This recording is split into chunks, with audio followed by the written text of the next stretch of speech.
Welcome to the fourth example in the chapter of stress. The question reads, a hollow square column supporting a building is attached to a metal plate and bolted into the concrete foundation as shown in the figure below. The column has an outside dimension of 120 millimeters by 120 millimeters and a thickness of 10 millimeters. The metal plate dimensions are 250 by 250 by 15 millimeters. The column is made of steel having a failure compressive stress of 510 megapascals and the failure stress of the concrete is 21 megapascals. Find the maximum magnitude of P using a factor of safety of 1.75 and 2 for steel and concrete respectively. Okay, so what are we given in this question? We are given a lot of information, and from what I can see, we can split this information into three separate categories, each pertaining to, if this is our system, each pertaining to a different component in our system. So we can have three different categories. We can say that we have some information about the steel column, we have information about the metal plate and the concrete foundation. So metal plate and then concrete. Okay, so for the steel column, we are given that it has dimensions of 120 millimeters by 120 millimeters by 15 millimeters, right? The metal plate is 250 by 250 by 15 millimeters. And for the concrete, we're not given dimensions, but we are given this type of constraint. And more specifically, we're given that the failure stress of this concrete, the maximum basically strength of this material, is 21 megapascals. However, we want to analyze this material with a factor of safety of 2. We're also given this type of constraint idea for the steel column, and the failure stress, or the maximum strength, or the strength basically of the steel column, or sigma fail, is 510 megapascals, and we want to analyze it under a factor of safety of 1.75. Beautiful stuff.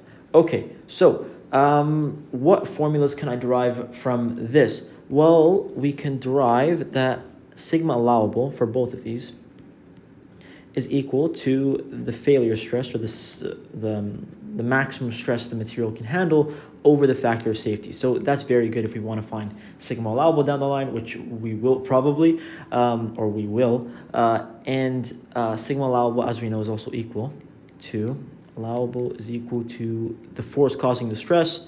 In our case, it's P, over the cross-sectional area. So the area that is under stress. And we'll get to this. We could do it now for each three components of our system, but I think it's better to do it a bit later. Okay, I think that's well for givens. We can move on to unknowns. And for unknowns, it wants us to find, so unknowns,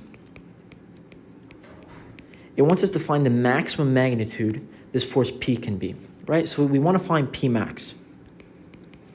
But I think there's something very important that we need to discuss, and that is that we're trying to find P max for our system. We're trying to find the maximum magnitude P can be in order that our system does not fail. What do I mean by that? Well, we're given constraints for the steel column, and we're given constraints for the concrete. We're given that this material will fail at 510 megapascals, but we want it not to exceed a factor of safety of 1.75. And similarly for the concrete. What does this mean? This means that if the column fails, for example, if P is equal to 300 newtons, right? And the concrete fails at 100 newtons, okay? The maximum force P can be is 100 newtons. Why is that? The lower one, basically. Why is that? It's because, sure, the column can withstand 300 newtons, and we may do these calculations, and we may find, okay, the maximum magnitude P can be for the column, or the steel, is this value. That's okay, but we also have to analyze the concrete, because what if this can only withstand 100 newtons, right? What if P max for the concrete is only 100 newtons? Sure, as I said, the column can withstand it, but our system, if one component in our system fails, then the entire system fails, right? So that's the game plan for this question, basically, is since we're giving constraints for the steel column, we're giving constraints for the concrete, we want to find P max for the steel column, the maximum magnitude P, this force P can be under these two constraints for the steel, and then we want to do the same thing for the concrete, and then we're going to take the lower one. Okay? Hopefully that made sense. Okay, so as we said, and I hope you understand, we're not given any constraints for the metal plate, so we do not care. But we would if if it was given. So what do we want to do? We want to go over two cases. We want to go over the P max for the steel, and we want to see P max for the concrete. We want to see which one's lower, and then the lower one is going to be our answer. Again, we're taking the lower one because we want to see which one fails first, right? Okay. So using this logic, we can now find P allowable or P max. We can start with steel, so let's do that. So if we say 3, we can find P max for steel. Okay. We start, let's zoom this out a bit. We start with, we can start with our variable and then branch out from there. So I know that P max, or P allowable in this case, I should call it P allowable because technically it's not the maximum the steel can withstand. It's the allowable force basically. And why this is, if we wanted to find the actual P max, we would use a factor of safety of 1. We just want to see basically when it fails.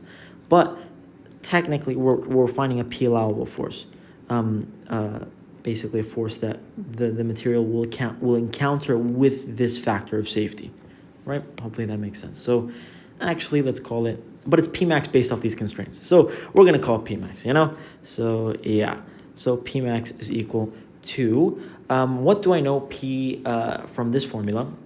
How can I isolate for P max? Well, it's just sigma allowable times the area that is under stress for steel, I guess, right? How do I find sigma allowable? Well, we have this wonderful formula, and we can easily isolate. We can say that sigma failure over the factor of safety is equal to sigma allowable. Do we have sigma failure? Yes, we do. It's right there. Do we have the factor of safety? Yes, we do. It is right there.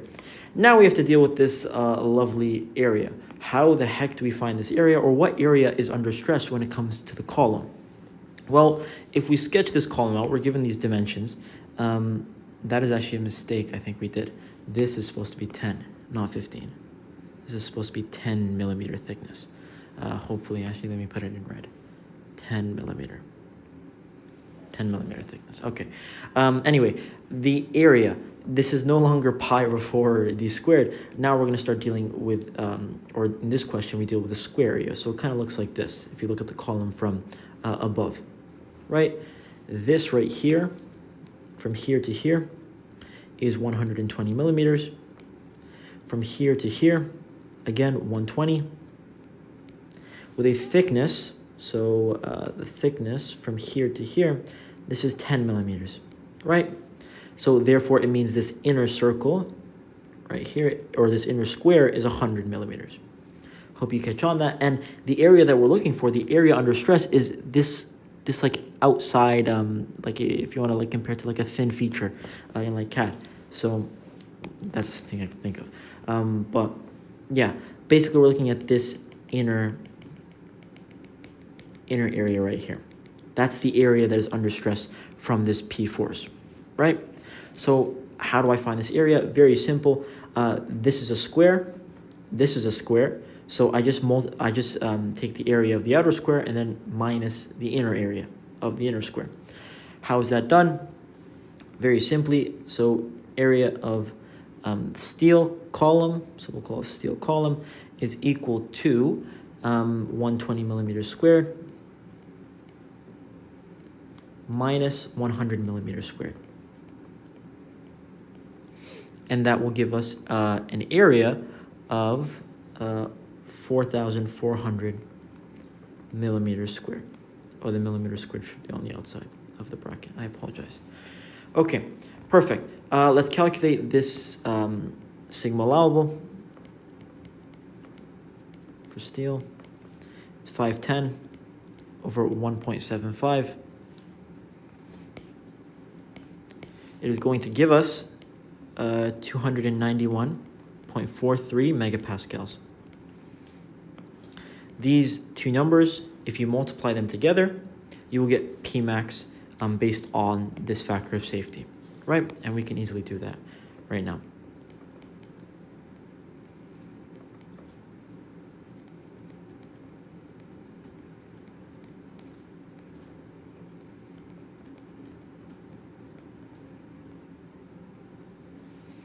You're going to end up getting that the maximum force that the steel column can handle based on this factor of safety is 1,200. You're going to get newtons, but I'm going to convert to kilonewtons.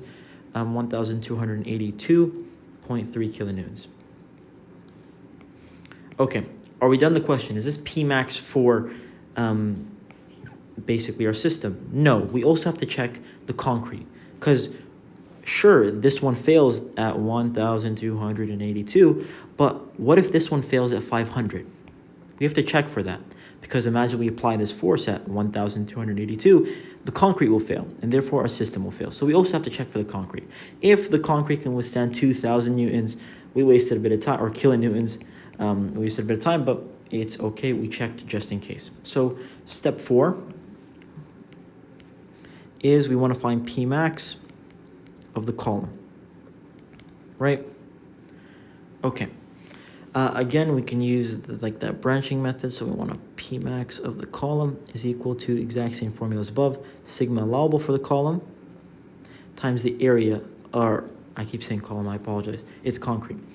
So Pmax of the concrete is equal to sigma allowable of the concrete times the area that is under stress of the concrete. We'll get to the area in just a second, but let's just quickly do sigma allowable. Again, it's the maximum over the factor of safety. So 21/2.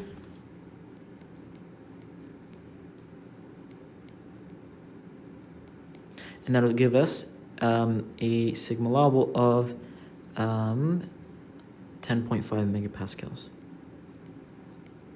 Okay, now we have to look at the area. But you may go back to Givens or you will go back to Givens and say, I'm not given an area for the concrete. What area do I use? Well, now you have to look back at the diagram. If we zoom in on the diagram, this force P transmits a force, or transmits the force, or basically the stress is taken on by this column area right here, right? This area of the column. This area of the column transmits the stress, or the force, or basically stress, to the metal plate using this same area. We assume that the stress is uniformly distributed throughout the metal plate, and basically what area are we looking for? We're looking for the area that transmits the stress. What area transmits the stress to the concrete? Well, it is the area of the metal plate, right? And we assume that it's uniform and whatnot, because we don't want to take integrals and all that fun stuff. But anyway, the area that transmits the stress to the concrete is this area of the metal plate. So that is the area that we want.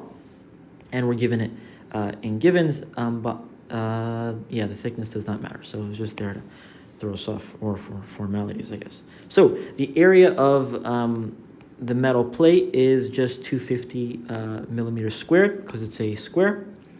So we can just say the area of the concrete, or not the area of the concrete, the area where the concrete receives the stress, basically, is this value right here, and that is going to equal 62,500 millimeters squared.